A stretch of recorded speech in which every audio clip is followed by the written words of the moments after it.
sertamu, itulah doaku. Ajarku merendahkan diri, menurut firman-Mu tiap hari.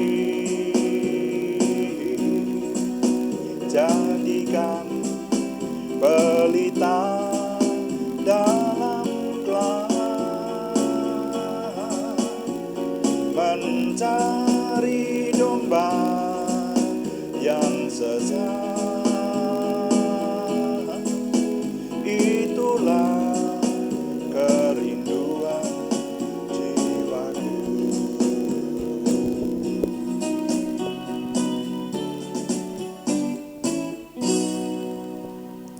Bapa, kami mengucap syukur malam hari ini Tuhan memberkati kami. Kami mempersembahkan doa malam kami. Urapi dan berkati semua yang kami persembahkan untuk Tuhan, sehingga semuanya menjadikan nama Tuhan dimuliakan. Ketika nama Tuhan dimuliakan, kami semua diberkati. Dalam nama Tuhan Yesus Kristus kami berdoa. Amin. Selamat malam Bapak Ibu Saudara sekalian yang sudah bersama dengan kita di sini dalam doa malam hari ini. Doa malam melalui online ini diadakan secara iman Kristiani dengan dasar keyakinan kepada Tuhan Yesus Kristus, Yeshua HaMasyiah, Juru Selamat dunia, Imam Besar Agung kami. Firman Tuhan yang didokumentasikan dalam kitab suci Perjanjian Lama serta Perjanjian Baru menjadi pegangan kami, menjadi pegangan kita sekalian. Saudara sekalian, doa malam ditujukan untuk menjawab pertanyaan juga.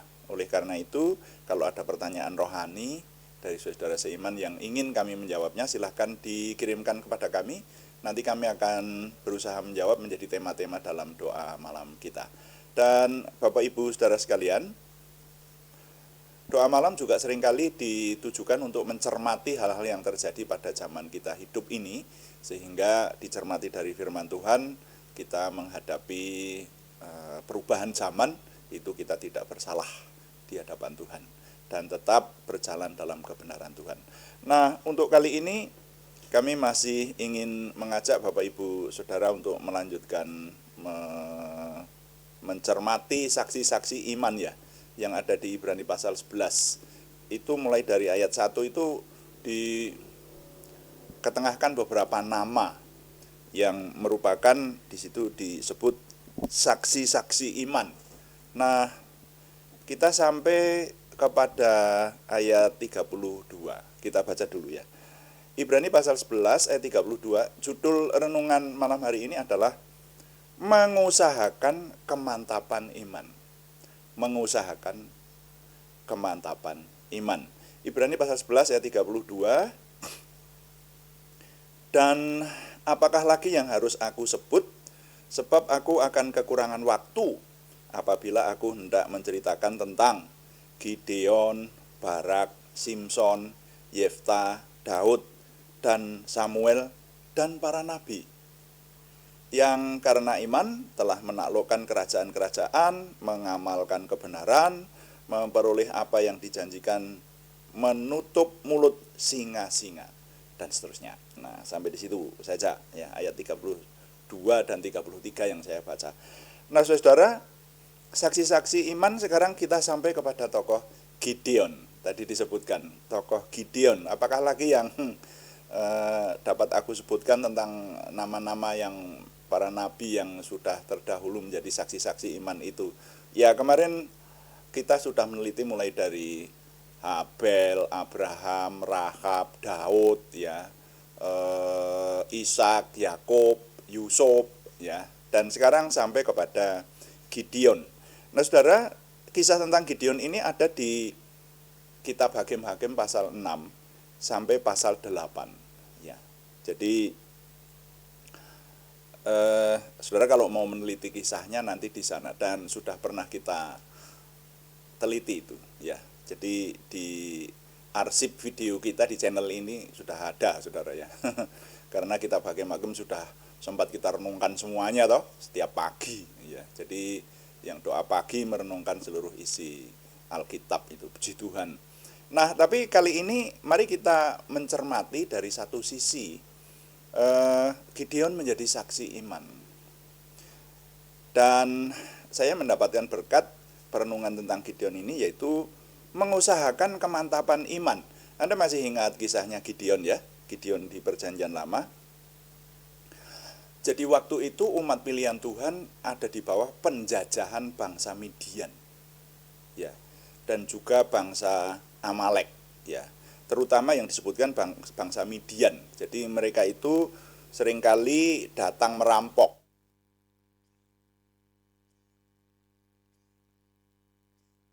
Kalau umat pilihan Tuhan sudah masanya panen, maka bangsa Midian kemudian datang memanen begitu saja.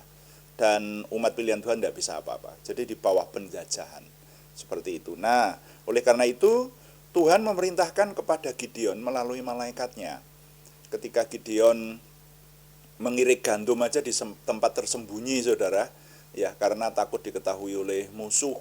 Nah, lalu malaikat Tuhan datang dan berkata, "Salam bagimu, hei pahlawan yang gagah perkasa." Masih ingat toh cerita itu? Kemudian Gideon berkata, kalau dalam bahasa saya ya gagah perkasa apanya?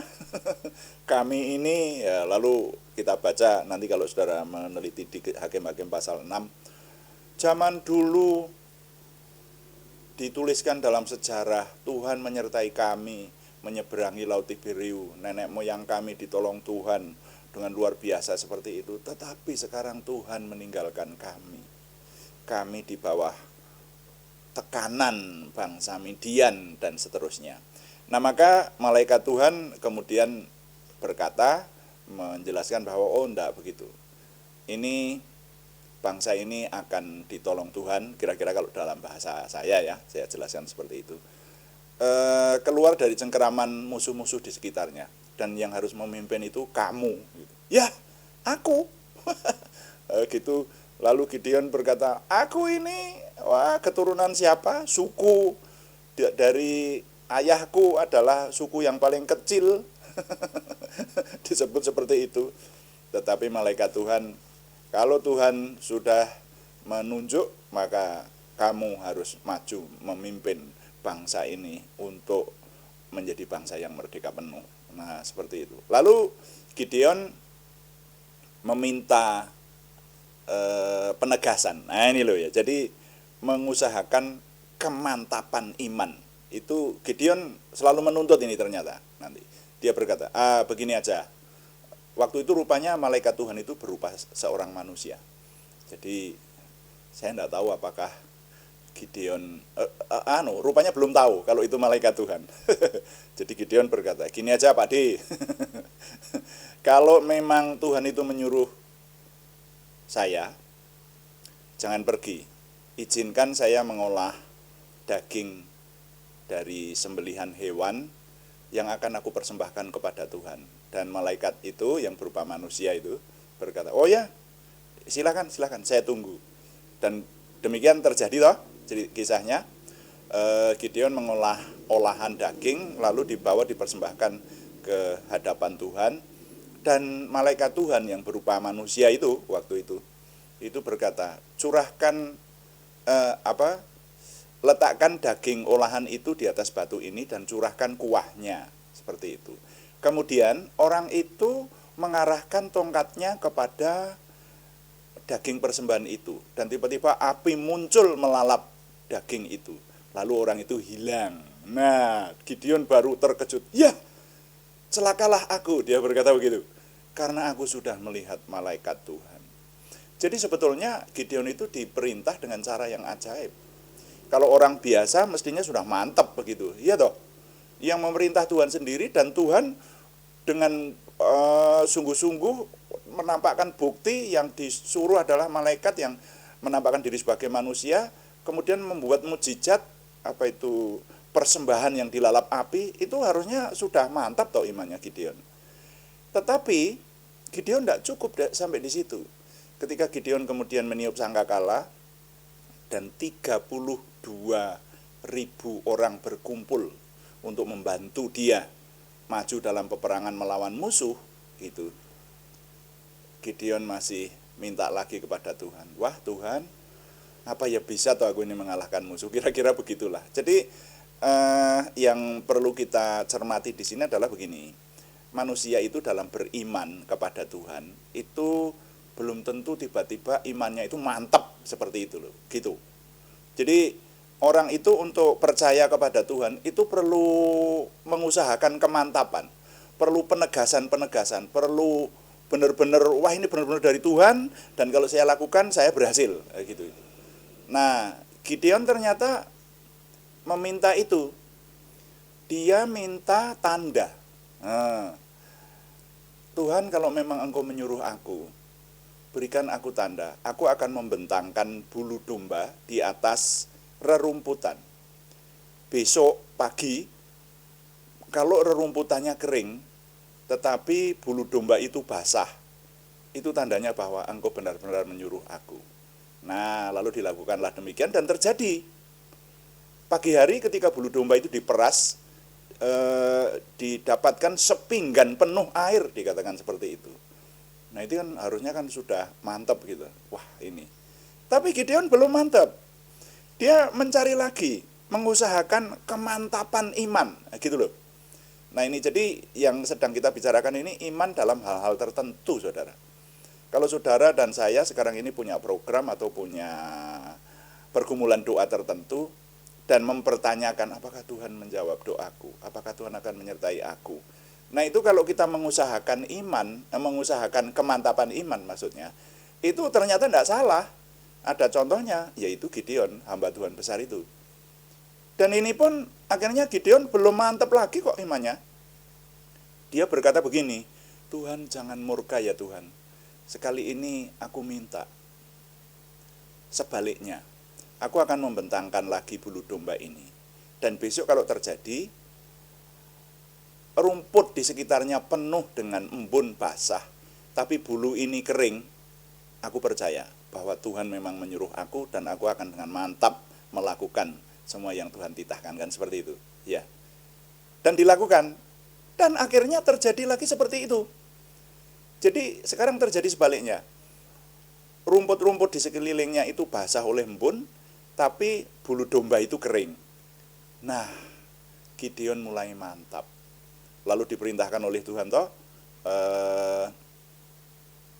Tuhan berkata, terlalu banyak itu, 32.000 orang yang menjadi pasukanmu itu. Nanti kalau kamu menang, kamu akan berkata bahwa kekuatanku yang mengalahkan musuh, tapi bukan Tuhan. Suruh orang-orang yang takut dan orang-orang yang malas, yang memang tidak siap untuk berperang, pulang. Lalu Gideon mengumumkan, ini teman-teman prajurit yang siaga untuk berperang, ya sebetulnya bukan prajurit sih itu, tapi rakyat biasa yang dimilisi, milisi lah, seperti itu, militerisasi. Nah, yang memang tidak siap untuk berperang silahkan pulang. Dan yang pulang 22.000 orang, wow. Jadi lebih dari sepertiga, saudara. Lebih dari 2/3, maaf.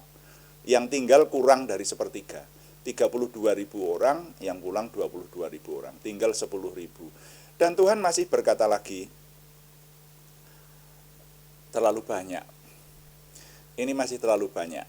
Harus diseleksi lagi. Lalu Gideon menyuruh mereka minum ke sungai. Dan minum ke sungai kalau saudara baca di sana, kan dikatakan mereka yang cara minumnya itu langsung ke mulut, sungainya langsung ke mulut, wah karena terlalu haus kira-kira seperti itu tidak dipilih. Yang dipilih adalah yang mengambil dengan tangan, lalu meminum melalui tangan itu. Jadi sambil minum dia masih mengawasi apakah ada musuh yang datang dan seterusnya, seperti itu. Jadi, tapi yang minumnya seperti binatang disuruh pulang. Dan yang pulang 9.700 orang. Sekarang Gideon tinggal punya pasukan 300 orang. Ini yang benar aja, ya toh, saudara. Kalau kita digitukan belum tentu loh, saudara. Ini bicara soal iman loh. Nah, makanya mengusahakan kemantapan iman ini, Tuhan tahu rupanya bahwa Gideon pasti, karena dia orang yang rasional, kalau melihat dia selalu minta tanda seperti itu, dia orang yang cerdas toh, cerdas dan rasional toh, yang seperti itu. Nah, makanya Tuhan berkata, kamu untuk mendapatkan keberanian, aku perintahkan kamu turun mengajak Pura, bujangmu itu, untuk mendengarkan sesuatu yang nanti akan menimbulkan keberanian untukmu. Lalu Gideon mengendap-endap dan mendekati perkemahan musuh di bagian bawah, rupanya semacam itu. Nah, sampai di pinggiran perkemahan musuh orang Amalek dan orang-orang Midian terutama, dikatakan bahwa musuh sangat banyak jumlahnya, pada tidur bergelimpangan seperti itu. Dan Gideon bersembunyi di pinggiran perkemahan itu.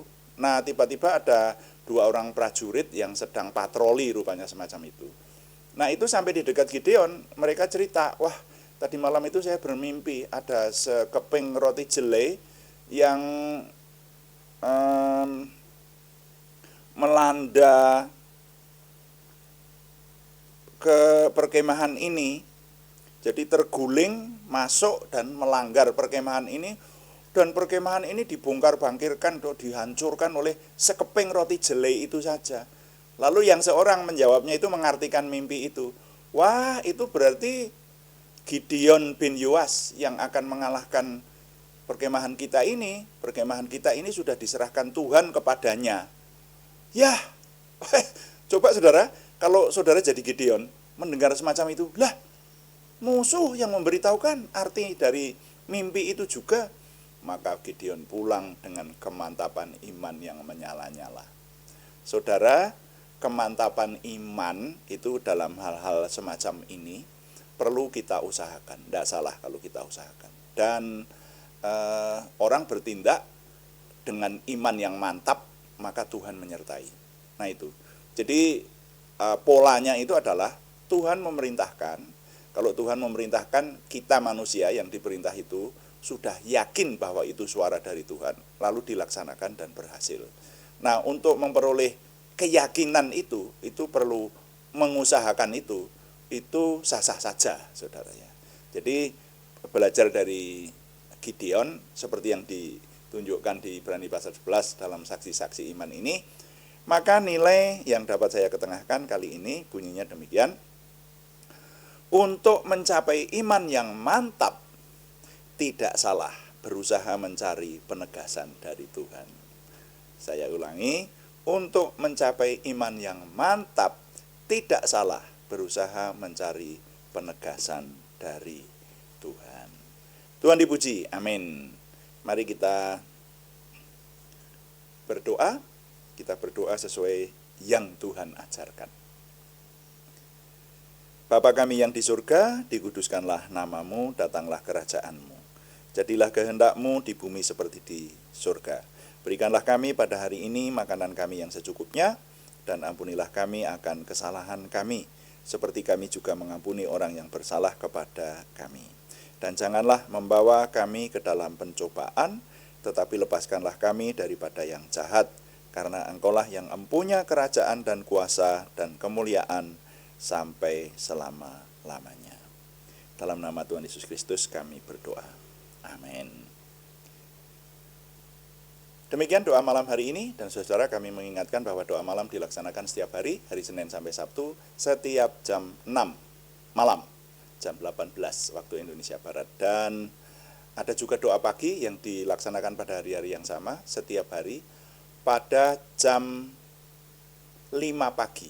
Hanya temanya berbeda. Yang doa pagi meneliti seluruh isi Alkitab, yang doa malam cenderung untuk menjawab pertanyaan. Karena itu kami mengundang saudara-saudara untuk setia mengikuti doa pagi maupun doa malam. Terima kasih kepada semua yang setia mengikuti, dan juga terima kasih kepada semua yang sudah menyampaikan dukungan. Kami tetap mengharapkan dukungan Anda, setidaknya dukungan doa. Terima kasih yang belum berikan subscribe, berkenan memberikan subscribe, like, komen, dan share. Bagikan kepada teman-teman lain sehingga lebih banyak lagi yang diberkati bersama dengan kita. Selamat malam, Tuhan memberkati. Amin.